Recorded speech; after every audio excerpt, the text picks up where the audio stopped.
Big boss హౌస్లోకి ఒక్కసారైనా వెళ్ళి రావాలన్నది చాలామంది కల. అందుకోసం ఎన్నో ప్రయత్నాలు చేస్తుంటారు కూడా. అలాంటి కలను నెరవేర్చుకోవడమే కాకుండా ఏకంగా విన్నర్గా నిలిచాడు పల్లవి ప్రశాంత్. ఒక కామన్ మ్యాన్గా హౌస్లోకి ఎంట్రీ ఇచ్చిన అతను ఏకంగా బిగ్ బాస్ విజేతగా బయటికి తిరిగి వచ్చాడు.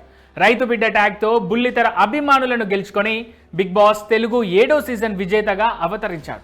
అయితే బిగ్ బాస్ ట్రోఫీ గెలిచిన ఆనందం కొద్ది గంటల్లోనే ఆవిరైపోయింది పల్లవి ప్రశాంత్కు.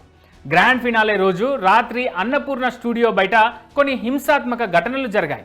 ఆర్టీసీ బస్సు కూడా దీనిలో ధ్వంసమైంది.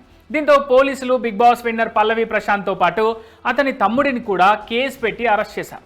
ఈ కేసులో భాగంగా కొద్ది రోజులు జైలు జీవితం కూడా గడిపాడు ప్రశాంత్. ఆ తర్వాత బెయిల్పై బయటికి వచ్చాడు. ఇప్పుడు ఇదే సంఘటనను మళ్ళీ గుర్తు చేసుకున్నాడు ఈ రైతు బిడ్డ. రీసెంట్గా ఓ ఇంటర్వ్యూకు హాజరైన ఈ రైతు బిడ్డ ఉన్నట్టుండి ఎమోషనల్ అయ్యాడు. ఇంత బతుకు బతికి మా నాన్నను కోర్టు మెట్లు ఎక్కేలా చేశానని కన్నీళ్లు పెట్టుకున్నాడు. ఆ రోజు జరిగిన సంఘటనను తలుచుకుంటే నాకు ఇప్పటికీ బాధగానే ఉందని భావోద్వేగానికి లోనయ్యాడు. ఆ గొడవ ఎవరు చేశారో తనకు తెలియదని, కానీ ఎవరైనా సరే కర్మ వారిని వదిలిపెట్టదన్నాడు పల్లవి ప్రశాంత్. తాను జైలుకు వెళ్ళి 4 రోజులు ఉన్నానని, అక్కడ బిగ్ బాస్లో ఎవరు విజేత అంటూ తననే అడగడం తట్టుకోలేకపోయా అన్నాడు.